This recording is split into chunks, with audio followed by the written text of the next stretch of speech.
ফুচকার দোকানের সামনে দিয়ে গেলে আমাদের জিভের থেকে জল পড়ে না এমন লোক কিন্তু হাতে গোনা। আজ তাই তোমাদের সাথে একদম দোকানের মতো কমপ্লিট ফুচকা রেসিপি শেয়ার করব। মানে দোকানের মতো আলু মাখা, টক জল আর ফুচকা কীভাবে এরকম সুন্দর ফুলবে সেই টিপস এবং ট্রিক্সও থাকবে আজকের এই ভিডিওতে। আশা করছি এই ভিডিওটা তোমাদের ভীষণ ভালো লাগবে। যদি ভালো লেগে থাকে অনেক বেশি বেশি করে লাইক আর শেয়ার করো আর সাবস্ক্রাইব করো এরকম নিত্য নতুন রেসিপির আপডেট সবার আগে পাওয়ার জন্য। দেখে তো নিশ্চয়ই বুঝতে পারছো ফুচকাগুলো কী সুন্দর ফুলছে। তবে এটা আমি আজকে সুজি দিয়ে ফুচকাটা বানিয়েছি। তোমরা চাইলে আটার ফুচকার রেসিপি আমি তোমাদের সাথে শেয়ার করব। দেখতে চাইলে কিন্তু অনেক বেশি বেশি করে কমেন্ট করো কমেন্ট বক্সে। তো চলো আর বেশি কথা বাড়াবো না, শুরু করে ফেলি ভিডিও। প্রথমে আমি আলু মাখার জন্য একটা প্রেসার কুকারের মধ্যে আলু, কিছুটা ছোলা, লবণ আর কটা কাঁচা লঙ্কাকে জল দিয়ে 2 থেকে 3টে সিটি মেরে নেব। ওদিকে সিটিটা পড়তে থাকুক, ততক্ষণে আমি ফুচকার ডোটা তৈরি করে নেব। এই ফুচকার ডোটা এরকম মচমচে হবে বেকিং সোডা, পাপড় খাট ছাড়াই। তার জন্য আমি নিয়েছি 1 বাটি সুজি। 1 বাটি সুজির জন্য 1/4 বাটি নিয়েছি আমি ময়দা। খুব ভালো মতো শুকনো উপকরণগুলোকে মিশিয়ে একদম ফুটন্ত গরম জল ঢেলে দিচ্ছি হাফ বাটি। অর্থাৎ যতটা সুজি নিচ্ছি তার হাফ জল, তারও হাফ ময়দা।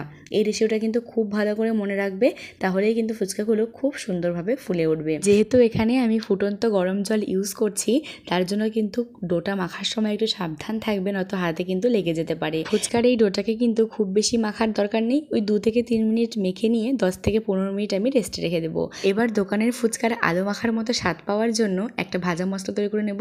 তার জন্য শুকনো খোলায় গোটা শুকনো লঙ্কা আর গোটা জিরেকে খুব ভালো মতো রোস্ট করে মিক্সার গ্রাইন্ডার জারের মধ্যে দিয়ে তার মধ্যে 1 চামচ ধনে গুঁড়ো দিয়ে একটু আধা ভাঙা করে গুঁড়ো করে নিচ্ছি। গুঁড়ো করা হয়ে গেলে একটা এয়ারটাইট কন্টেনারের ভেতরে ঢুকিয়ে রেখে দিচ্ছি। এবার দোকানের টক জলের মতো স্বাদ পাওয়ার জন্য একটা মিক্সার গ্রাইন্ডার জারের মধ্যে দিচ্ছি 1 ইঞ্চি আদা, 2-3টে কাঁচা লঙ্কা, সামান্য একটু পুদিনা পাতা। খুব ভালো মতো তেঁতুলের কাঠ দিয়ে বেটে নিচ্ছি। এবার যে বাটিতে আমি তেঁতুলের জলটা তৈরি করব সেই বাটির মধ্যে ওই পেস্টটাকে ঢেলে খুব ভালো মতো ঠান্ডা জল ঢেলে দিচ্ছি। তার মধ্যেই দিয়ে দেবো পেঁয়াজ কুচি, সামান্য লেবুর রস, স্লাইস করে রাখা লেবু, আর যে ভাজা মশলা ছিল সেই ভাজা মশলা, হিং, বিট নুন আর সামান্য একটু চিনি। যে যেরকম টক মিষ্টি খাবে সেরকম টক মিষ্টি দেবে। আর কালারের জন্য দিচ্ছি কাশ্মীরি লঙ্কার গুঁড়ো। খুব ভালো মতো একসাথে মিশিয়ে নিলেই টক জল আমাদের একদম রেডি। এবারে আলু মাখাটা তৈরি করে নেব। তার জন্য প্রেসারে যে সিটি মেরেছিলাম আলুগুলোকে নামিয়ে তার মধ্যে কাশ্মীরি লঙ্কার গুঁড়ো, কিছুটা কাঁচা ছোলা, কিছুটা লেবুর রস, পেঁয়াজ কুচি, একটু বিট নুন দিচ্ছি আর দিচ্ছি ওই তেঁতুলে যে জলটা তৈরি করেছিলাম সেই জলের থেকে কিছুটা জল। এটা কিন্তু মাস্ট, তাহলেই কিন্তু একদম দোকানের আলু মাখার মতো স্বাদ আসবে। সব কিছু দিয়ে মাখা হয়ে গেলে ওপর থেকে একটু ভাজা মশলা ছিটিয়ে আবারও ভালো মতো মেখে একটা বাটির মধ্যে নামিয়ে রাখছি। দোকানের মতো আলু মাখা আর টক জলের স্বাদ পেতে কিন্তু একদম এই প্রসেসে বানাবে, তাহলেই একদম দোকানের মতো হবে, আমি গ্যারেন্টি দিচ্ছি। আর যদি তোমরা বানিয়ে থাকো আমার এই পদ্ধতি ধরে, তাহলে কিন্তু আমাকে অবশ্যই কমেন্ট বক্সে কমেন্ট করে জানিও। আর তোমাদের ফুচকাটা কেমন লাগলো সেটাও কিন্তু জানাতে ভুলো না। এবার যে রেস্টে রেখে দিয়েছিলাম সুজির ডোটাকে, সেখান থেকে বড় একটা লিচি কেটে একটা বড় রুটির মতো বেলে নিচ্ছি। শুকনো ময়দা ছিটিয়ে ছিটিয়ে বেলছি।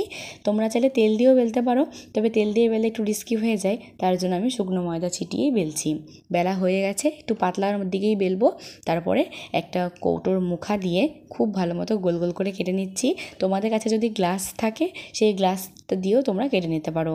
এরকম গোল গোল করে কেটে নেওয়ার পরে যে বাড়তি অংশগুলোকে আছে সেগুলোকে কিন্তু একদম ফেলবো না। পরের যে আমি ডোটা নেব বেলার জন্য সেই ডোয়ের মধ্যে মিক্স করে দেব। তাহলেই আমাদের একবারে অনেকগুলো ফুচকা রেডি হয়ে যাবে।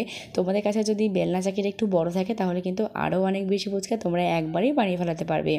এবারে ফুচকা ভাজার জন্য কিন্তু ট্রিক্সের প্রয়োজন।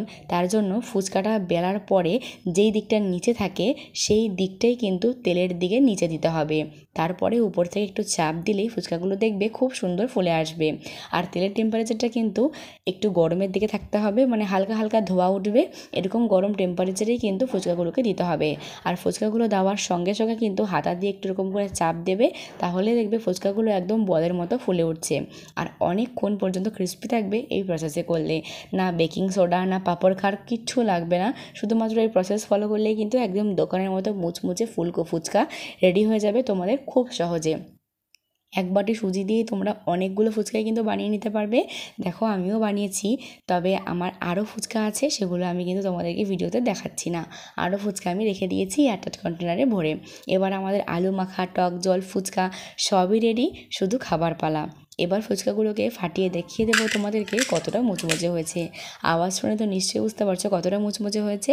এবার ফুচকার মধ্যে আলু মাখাটা ভরে টক জলের মধ্যে ডুবিয়ে মুখের মধ্যে পুরে দিলেই একদম দোকানের স্বাদ ঘরে বসে। রেসিপি এই পর্যন্ত।